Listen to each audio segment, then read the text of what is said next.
बिस्मिल्लाहिर्रहमानिर्रहीम। अस्सलाम वालेकुम जनाब। स्टोरीज़ मैंने दो शेयर करनी हैं, बड़ी अहम स्टोरीज़ हैं जनाब। गवर्नर पंजाब उमर चीमा साहब को हटा दिया वफाकी हुकूमत ने ओहदे से, लेकिन वो फिर भी चिमटे हुए हैं और वो क्या कह रहे हैं, वो अकड़ गए हैं। वो ये क्या मामला है, ये क्या माजरा है। इमरान नियाज़ी साहब क्या भंड मरवाना चाह रहे हैं गवर्नर से। एक और फिर खिफ़त का सामना, शर्मिंदगी का सामना, उसी तरह से कोई और गैर आइनी काम करवाना चाह रहे हैं या चाह रहे थे। इस पे भी बात करेंगे और साथ ही ये बताऊंगा कि इमरान नियाज़ी साहब हर जलसे में अमेरिका कर रहे हैं और जनाब मुझे अमेरिका ने हटाया और बड़ी आलमी साजिश हो गई और रिजीम चेंज। जिसने उनको हटाया उनका वो नाम ही नहीं ले सकते। जी हाँ, आपके रोंगटे खड़े हो जाएंगे। ये वो स्टोरी थी जिसके बारे में मैं कह रहा था कि आपके पसीने छूट जाएंगे जब मैं बताऊंगा। तो ये मैं वही कुछ बहुत ही एहतियात के साथ, बहुत ही मोहतात अंदाज में अब फिर मैं बताने लगा हूँ। आज हैं जनाब, पहले गवर्नर पंजाब के उमर चीमा साहब को हटाया थोड़ी देर पहले वफाकी हुकूमत ने, वो समरी भिजवा दी प्रेसिडेंट को। अच्छा, वो जनाब उस वक़्त वो प्रेस कॉन्फ्रेंस कर रहे थे, बड़ी इधर उधर हुलड़बाजी और ये वो। आपको पता है कि आईन पाकिस्तान के तहत चाहे वो प्रेसिडेंट का किरदार हो या गवर्नर का, वो एक टाइटुलर हेड का होता है, बराए नाम का। उसके पास कोई मतलब यहाँ पर जो प्रेसिडेंट है, he is constitutionally he is bound to act upon the advice of the prime minister, और वहाँ पर सूबे में governor he is bound to act upon the advice of the chief minister. बस इतनी सी बात है। उसके पास अपना वो एक डाकखाने का किरदार अदा कर रहा होता है, पोस्ट ऑफिस का, कि इधर से चिट्ठी आई उधर से गई। तो लेकिन अब वो साहब कहते हैं कि जब तक सदर पाकिस्तान मेरा नोटिफिकेशन नहीं करेंगे तब तक मैं नहीं जाऊंगा। और फवाद चौधरी साहब ने भी, जो हर वक्त पुठे मशवरे शशवरे देता रहता है, और यही पुठे मशवरे आज भी पीटीआई वालों से पूछे ना तो वो कहते हैं दो बंदों ने खान का सत्यानाश किया है, एक शाह महमूद कुरैशी और दूसरे फवाद चौधरी। मेरे मुताबिक दो चार और भी हैं, ठीक है ना, लेकिन पीटीआई वाले दोस्त इन दोनों को सरे फरिस्त रख रहे हैं। अब मुझे नहीं पता, उनके पास इन्फॉर्मेशन होगी। बहुत सारे पीटीआई के दोस्तों से बात होती है, कौम यूथ के, तो वो बताते हैं। और वो ऐसे नहीं है कि वो कौम यूथ के वो यूथी हों जो वैसे ही वन व्हीलिंग करते रहते हैं, ठीक है ना, वो वाले नहीं यूथी है। तो मतलब वो बात यह है ना कि उन यूथियों को तो चूना लगाना बड़ा आसान होता है ना, ये वो यूथी हैं जिनके पास ओहदे भी थे। वो कहते हैं जनाब कि खान का सत्यानाश करने में दो बंदों का किरदार अहम है, और पहले नंबर पे हैं, एक है फवाद चौधरी और दूसरे हैं जनाब कौन से, शाह महमूद कुरैशी। और ये वो लोग हैं जो मेंबरान कौमी असम्बली भी हैं। जी हाँ, मैं ये ज़िम्मेदारी के साथ कह रहा हूँ।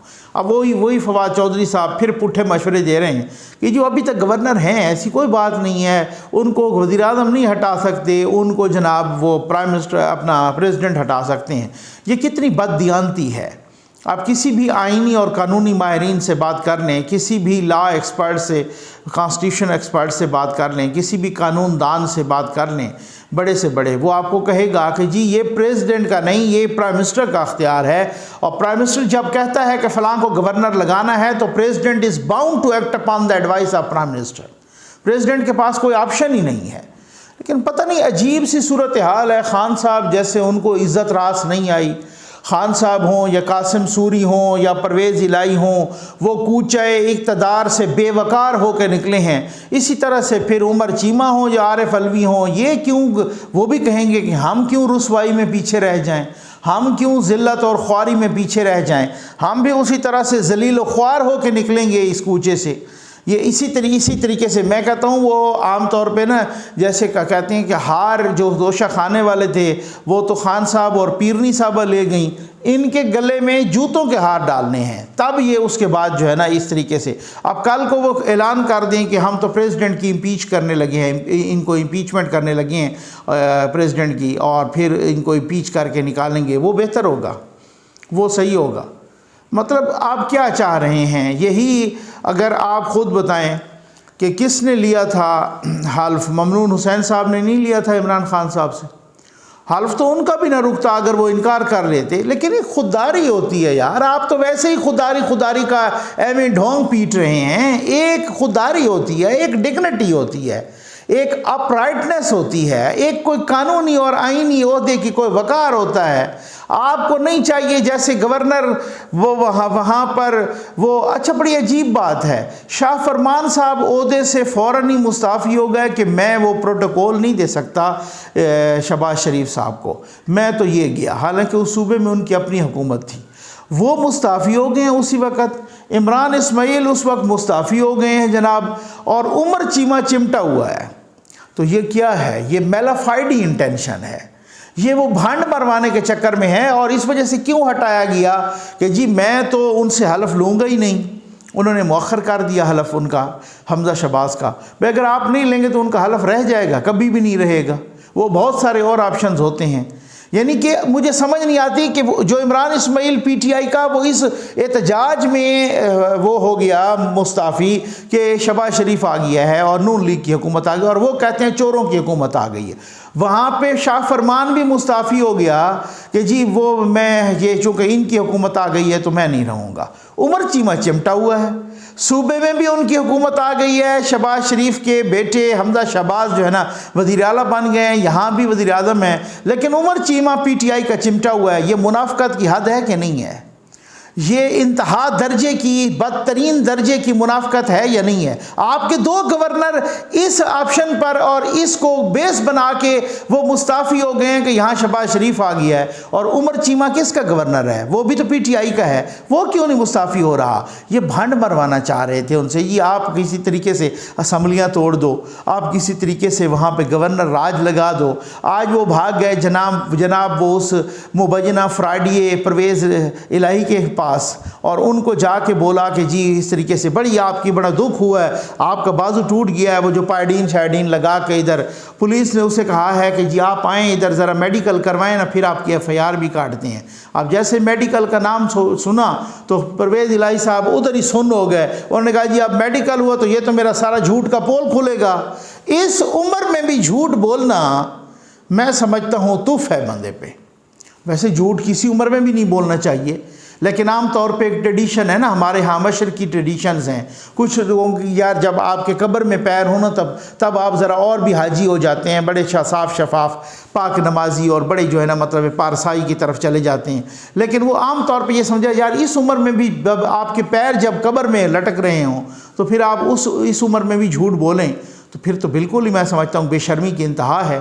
तो उन्होंने जनाब वो इस तरीके से, खैर आ जाएं ख़ान साहब जनाब क्या कहते हैं। ख़ान साहब कहते हैं जलसों में मुझे अमेरिका ने हटाया और ये रिजीम चेंज की साजिश ये अमेरिका ने हुई। मैं इशारे करके गुजर जाऊंगा, आप बहुत ही समझदार हैं, बहुत ही मैं कुछ दिनों से ये सोच रहा था, मालूमात मेरे पास पूरी थी, ये बात नहीं है कि मेरे पास मालूमात नहीं थी और मैं आप इकट्ठी की हैं, पहले दिन से मेरे पास मालूमात थी। मैं सोच रहा था मैं किस तरीके से इस वीडियो को करूं, किस तरीके से आप तक पहुंचाऊं। चलें मैं मोहतात अंदाज में मैं वो कर लेता हूं, मेरा वो कोई नहीं है, कोई झंडा प्रोपेगेंडा नहीं होता। तो मैं मसला ये है कि जिन्होंने हटाया उनका नाम ख़ान साहब नहीं ले सकते, और जो अब जो है ना किसी तरीके से लगे हुए हैं साथ साथ उनका नाम शहबाज शरीफ नहीं ले सकते। ये बड़ी सितमज़री, बड़ी अजीबोगरीब किस्म की सूरत हाल पाकिस्तान फंस गया है। अल्लाह ताला इस कौम पर भी रहम करे, और इस पर उनका नाम कोई नहीं ले सकता, ना कंट्रोल टावर ले सकता है, ना कोई और ले सकते हैं, ना अदलिया, ना कुछ भी। लेकिन ज़फ़र नकवी जैसा मलंग बंदा ले सकता है। उसकी वजह यह है कि मैंने अपने व्यूवर्स तक वो सारी चीज़ें पहुँचानी होती हैं जो मेरा दिल कहता है, तो दिल की आवाज़ होती है वो पहुँचनी चाहिए। भाई ख़ान साहब ना, मैं आपको बताता हूँ ना, बात ये नहीं है कि ख़ान साहब ने मकामी तौर पे भी बिगाड़ी और ख़ान साहब ने बैनुल अक़वामी तौर पे भी बिगाड़ी। अच्छा, अब बात ये है कि ख़ान साहब अमेरिका के ख़िलाफ़ क्यों नारे लगा रहे हैं, लगवा रहे हैं, लगा तो नहीं रहे, लगवा रहे हैं, और वो बार बार साजिश की बात कर रहे हैं वगैरह। एक बात यह है कि ख़ान साहब को बड़ी अच्छी तरह से मालूम है कि मुझे अमेरिका ने कुछ नहीं किया, ठीक है ना, ये किसी और ने हाथ फेरा है, ठीक। बस आप थोड़ा सा मेरा भी भरम रखिए, आप इसको समझने की कोशिश कीजिए। मैं बहुत ही सेंसिटिव एरिना में चला गया हूँ, तो आपको मैं बस इशारों को आप समझिएगा। तो ख़ान साहब क्यों ये कह रहे हैं? ख़ान साहब को पता है कि मेरे पे जिसने हाथ फेरा है ना और जिसने मेरा पता साफ़ किया है, ख़ान साहब उनका नाम नहीं ले सकते, ठीक है। अच्छा, मैं ये कह दूं कि ख़ान साहब उन दोस्त ममालिक का नाम नहीं ले सकते। आप तो समझ कुछ लग गई होगी आपको, ठीक। अच्छा खान साहब, दूसरी क्या वजह है कि अमेरिका को ये वो कर रहे हैं? दूसरी वजह ये है कि भाई आरिफ नकवी का नाम तो आपने सुना है ना, ठीक है, तो जिनकी के इलेक्ट्रिक भी है और जिनकी बड़ी बड़ी चीज़ें हैं, जिनकी IDC भी है, वो मतलब अब मैं छोड़ें इन चीज़ों को, ठीक है। तो बहुत सारी चीज़ें, आरिफ नकवी साहब बहुत सारे उल्टे पुट्ठे सीधे काम करते हुए पकड़े गए, और वो जब पकड़े UK में तो उनका एक उनसे पूछा गया कि वो होता है ना कानूनी तौर पे कि जनाब किस तरीके से आपसे रब्ता करें, को किसको बताएं, तो उनके जेब में जो नंबर निकले जो सबसे टॉप पे लिखे हुए थे, ये उनके प्रोसिक्यूटर जनरल ने या प्रोसिक्यूटर ने बताया था, अदालत ने, सरकारी वकील ने, कि जी इनके जो नंबर निकले हैं, तो एक प्राइम मिनिस्टर ऑफ पाकिस्तान का उस वक़्त प्राइम मिनिस्टर थे इमरान खान साहब, उनका भी नंबर था कि इनको बताएं। अच्छा, आरिफ नकवी साहब पे बड़े इल्ज़ामात हैं। आरिफ नकवी साहब पे इस तरह के इल्ज़ामात हैं, वो यहाँ से पैसे यहाँ के होते थे, ज़रा समझिएगा, ठीक हो गया ना। ये मैं उस सेंसिटिविटी को अभी डिस्कस नहीं कर रहा जिसको मैंने आपको कहा है, आप मेरे साथ रहिएगा, मैं पूरी खुल के डिस्कस करूँगा, लेकिन समझना आपका काम है। ये एक बात है कि अमेरिका के ख़िलाफ़ क्यों है। अच्छा, अब बात यह है कि आरिफ नकवी साहब ने बहुत पुट्ठे छुट्ठे काम किए हैं। वो वहाँ पे बहुत सारी ऑफशोर कंपनीज़ भी बनाते रहे अमेरिका में मुख्तलिफ़ जगहों पर, और जनाब वो ऑफशोर कंपनीज़ के साथ साथ इंश्योरेंस कंपनीज़ भी बनाते रहे। ये जैसे हम ये नहीं लेते जनाब, वो मुख्तलिफ़ चीज़ें, मुख्तलिफ़ इंश्योरेंस पॉलिसीज़ लेती हैं, इस तरह की कंपनीज़ जब वो बन जाती हैं, अरबों खरबों डॉलर उसमें जमा हो जाते हैं, तो ये फिर ये कहते हैं कि ये कंपनी जो है ना डिफ़ॉल्ट कर गई है। अब जब कंपनी डिफ़ॉल्ट, अब मैं किसी कंपनी से, आप किसी कंपनी से, हम हज़ारों लाखों लोग इंश्योरेंस लें, जब उनके पास अरबों जमा हो जाएं, अरबों डॉलर, तो वो कहें कि ये तो डिफ़ॉल्ट कर गई है। जब डिफ़ॉल्ट कर गई कंपनी तो फिर उसके बाद तो लौटाना तो होता नहीं है। भैया हमें तो खुद डिफ़ॉल्ट कर गई हूँ, मैं क्या डर रहा हूँ लौटाऊँ किसी को, ठीक हो गया। अब इस तरीके से सैकड़ों, हज़ारों, लाखों की तादाद में लोगों के साथ धोखा हुआ, और अभी सुना है कि आरिफ नकवी साहब को कुछ ही दिनों में अमेरिका के हवाले किया जा रहा है UK में, और उनसे जब वहाँ से बड़ी सख्त पूछगछ होगी कि भाई ये कंपनियाँ शंपनियाँ जो बनाते रहे हो तो ये पैसा किसका था, और वहाँ से अगर पता चला कि ये पैसा तो फ़लाँ फ़लाँ फ़लाँ फ़लाँ का था, और वहाँ से अमेरिका ने मांग लिया कि हमें वो भी हमारे हवाले करें और इंटरपोल से गिरफ़्तारी, समझ तो आप गए होंगे, आगे तो आप बहुत खुद समझदार हैं मुझसे बहुत ज़्यादा। ये वो मामला भी है कि जनाब इस तरीके से जो है ना, जैसे क्योंकि यहाँ पे तो ऑफशोर कंपनियाँ तो बड़ी बनी है ना। मुझे एक बड़े पक्के ज़रिए ने बताया है कि नकवी साहब यहाँ पे एक ऑफशोर, बहुत बड़ी ऑफशोर कंपनी किसी बेनामी औलाद के नाम पे भी बनी है, और उसमें करोड़ों डॉलर शिफ्ट हुए हैं, ट्रांसफ़र हुए हैं। अब क्या पता वो अब थोड़े दिनों तक वो भी राज खुल जाए, वो पता नहीं कौन सी बेनामी औलाद है, आपको पता है। यहाँ पे बहुत कुछ होना है भाई, यहाँ पे थोड़ा सा इंतज़ार करें। ऐसे नहीं फुदक रहे, ऐसे नहीं, इनको ज़मीन पे आराम नहीं आ रहा और बड़ी बेचैनी हो गई है, और एक जलसा और दूसरा जलसा और इधर उधर, और आवाज़ बैठ गई है माशाल्लाह। ऐसे नहीं है, उनको पता है कि जो घेरा तंग हो रहा है, ये तोशा खाना तो एक आम से तो ट्रेलर है, तो पता नहीं क्या क्या बड़े बड़े यहाँ तो फॉरेन फंडिंग केस और पता नहीं क्या क्या सूरत हाल होगी। तो अमेरिका के ख़िलाफ़ इस वजह से बोलना है मेरे भाई, एक तो एंटी अमेरिकन यहाँ पे सेंटीमेंट बिकता है अमेरिका के ख़िलाफ़ ना। किसी ज़माने में तो बहुत ज़्यादा बिकते थे ये नारे, आजकल भी बिकते हैं, एक बात। दूसरी बात आरिफ नकवी वाला, और तीसरी बात यह है कि खान साहब का पत्ता जिन्होंने साफ़ किया उनका तो नाम ही नहीं ले सकते खान साहब, ठीक हो गया ना, उनका तो नाम ले नहीं सकते, उसकी वजूहत हैं। अगर उनका नाम लें तो मसला ये है कि उनके अगेंस्ट सेंटीमेंट यहाँ नहीं बिकता।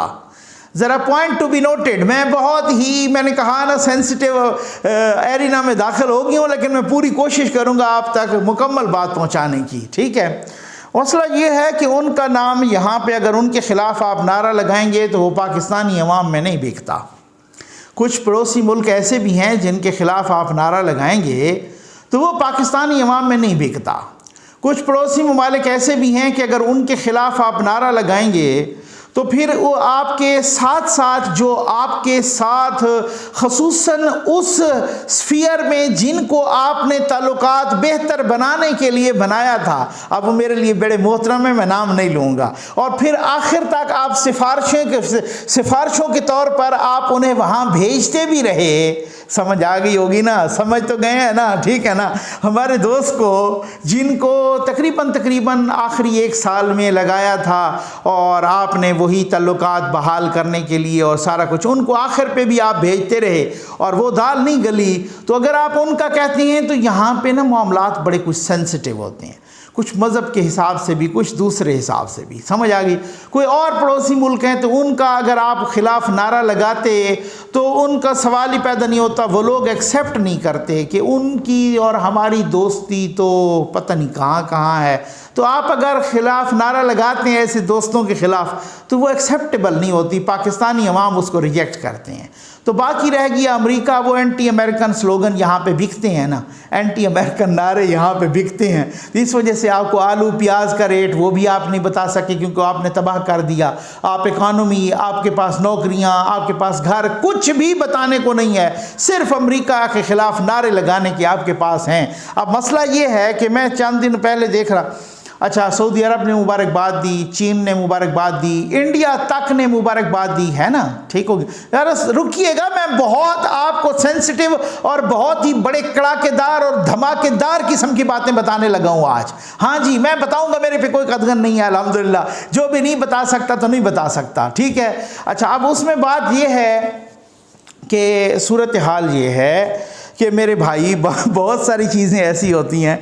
अच्छा, सऊदी अरब ने मुबारकबाद दी, चाइना ने मुबारकबाद दी, अमेरिका ने मुबारकबाद दी, ठीक है। इसी तरीके से इंडिया तक ने मुबारकबाद दी, यूएई ने मुबारकबाद दी, रशिया ने मुबारकबाद दी, तुर्की ने सबसे पहले मुबारकबाद दी। एक पड़ोसी मुल्क है जिनका बड़ा जिक्र भी किया शहबाज शरीफ साहब ने, उनका भी जिक्र किया, उन्होंने मुबारकबाद अभी तक नहीं दी, ठीक है, समझ आ गई ना। और बहुत सारों की प्रॉक्सीज हम लड़ते भी रहते हैं, ठीक है, पाकिस्तान के अंदर लड़ते रहते हैं। वो हमारे अपने बरादर मुल्क हैं, इस्लामी मुल्क हैं, पड़ोसी मुल्क हैं, उन्होंने अभी तक मुबारकबाद नहीं दी शहबाज शरीफ साहब को। ज़रा समझ रहे हैं ना, थोड़ा सा डार्ट्स मिला रहे हैं ना, मेरी मुश्किल भी काम करें ना, थोड़ा डार्ट्स मिलाते हैं, मैंने आपको बहुत काम की बातें बतानी हैं। अच्छा, ये बड़ी अजीब साजिश है। खान साहब कहते हैं कि अमेरिका ने साजिश की है, अमेरिका ने मुदाखलत की है और अपोजिशन वाले उनके साथ मिले हैं और अमेरिका के कहने पर मेरी हुकूमत गिराई गई है। अच्छा, चलें 1 सेकंड के लिए अगर मैं खान साहब की बात मान भी लूँ तो अगर अमेरिका ने साजिश की होगी तो उसका मफाद होगा ना, उसका अपना मफाद होगा, उसका फ़ायदा होगा, उसका कम अज़ कम तो जो नई आने वाली हुकूमत थी सबसे पहले अमेरिका के मफादात को डिफेंड करती। भाई एक लॉजिकल बात है ना, मैं तो फैक्ट्स फिगर और मैं तो लॉजिक पे बात करता हूँ, इधर उधर तो मैं शुरली छोड़ता नहीं हूँ कि मैंने कौमी यूथ को चूना लगाना हो, ऐसा तो मैं यूट्यूब पे प्रोग्राम ही नहीं करता। अच्छा, अब उसमें क्या हुआ, शहबाज शरीफ ने आते ही असम्बली में ऐलान कर दिया कि जो सी पैक है उसको एक स्पीड से लेके जाएंगे, पाकिस्तान की स्पीड से, ठीक हो गया ना, शहबाज स्पीड से लेके जाएंगे। अब सी पैक और अमेरिका एक दूसरे के बिल्कुल जनाब बैरी हैं, सख्त बैर है अमेरिका को सी पैक से, समझ गए, ठीक हो गया। अब सी पैक जब तेज़ी से जाएगा तो अमेरिका ने मुखालफत करनी है या हिमायत करनी है, इंसाफ से आप बताएं। अब अगर अमेरिका की माँ पे आए होती ये हुकूमत और अमेरिका की साजिश पे आई होती तो कम से कम सी पैक पर तो बात ही ना करती ना ये हुकूमत, क्योंकि अमेरिका को सी पैक से चिढ़ है इस वक्त और चाइना ये चाह रहा है कि सी पैक, और चाइना खुद बहुत नाराज़ था और वो पापा जॉन्स पिज़्ज़ा से भी बहुत नाराज़ हुआ और इस हुकूमत से भी नाराज़ था कि जब से ये आए हैं तो सी पैक खटाई में पड़ गया है और वो बिल्कुल कुएं में चला गया है और वो खाई में फेंक दिया गया है और सी पैक पे काम ही नहीं हुआ और सी पैक तबाह बर्बाद होकर रह गया है। अब ये बिल्कुल इनका प्लान था सी पैक को दफन करने का। तो अब आपको समझ आ रही होगी कि खान साहब जिनका नाम दिल से लेना चाह रहे हैं, ज़बान पे नाम उनका अटक जाता है क्योंकि उनको पता है कि वो बड़ा मामला मेरा ख़राब हो जाएगा। अब समझ आ गई, आपको समझ रहे हैं ना। अच्छा, फिर अब बात ये है कि अगर सी पैक आगे जाएगा तो फिर ज़ाहिर गवादर भी आगे जाएगा या नहीं जाएगा, ठीक हो गया। और अगर गवादर कोई आगे जाएगा तो गवादर के अपोजिट जो सामने एक बंदरगाह है एक इस्लामी मुल्क की, वो रुक जाएगी। अब पॉइंट टू बी नोटेड, मेरी मुश्किल हल करें ना, डार्ट साहब मिलाएं, ठीक है, समझ आ गई है ना। तो फिर अब इसी वजह से समझ तो आ गई होगी कि अभी तक मुबारकबाद क्यों नहीं आई। भाई ये बहुत बड़ी गेम्स हैं।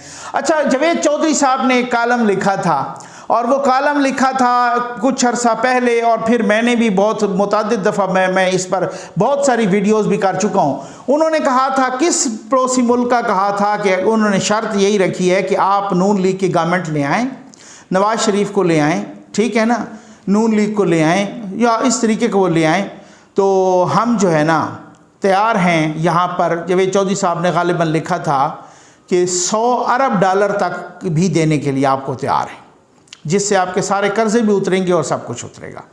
तो मामला ये नहीं है कि खान साहब जो फुदक रहे हैं कि जनाब वो कह रहे हैं कि आप न्यूट्रल ना हो, अब कल के जलसे में भी अल्लाह के नाम पे मुझे वापस लें आए, और अदलिया को भी हदफ तनकीद बना रहे हैं कि आप रात के 12 बजे आपने अदालतें क्यों लगाई। यही मसला होता है कि आप जब देखें ना उमर चीमा को, इनका क्या राइट क्या बनता है, शर्म आनी चाहिए, फौरी तौर पर इस बेशरम को इस्तीफ़ा देना चाहिए, जिसको आप घास नहीं डाली अपनी जमात में, अपनी जमात ने भी 3-3.5 साल, आखिरी 2 दिन के लिए गवर्नर भी क्या बना दिया, वो फिरौन बन के बैठ गई है और वो कहता है मैं इस्तीफ़ा नहीं दूंगा। भाई आप कब तक नहीं देंगे? आप यकीन करें आपको जूते मार के उतारा जाएगा, आप ये देख लेना, आप कब तक इस्तीफ़ा नहीं देंगे। आपको गैर आइनी और गैर कानूनी काम करें, इसी कासिम सूरी डफर की तरह, जिस तरह से उनको शर्मिंदगी हुई थी, इससे बड़ी शर्मिंदगी आपको होनी है, आप देख लेना। ये मुसीबत तो ये है ना, ये वाला मसला है ना।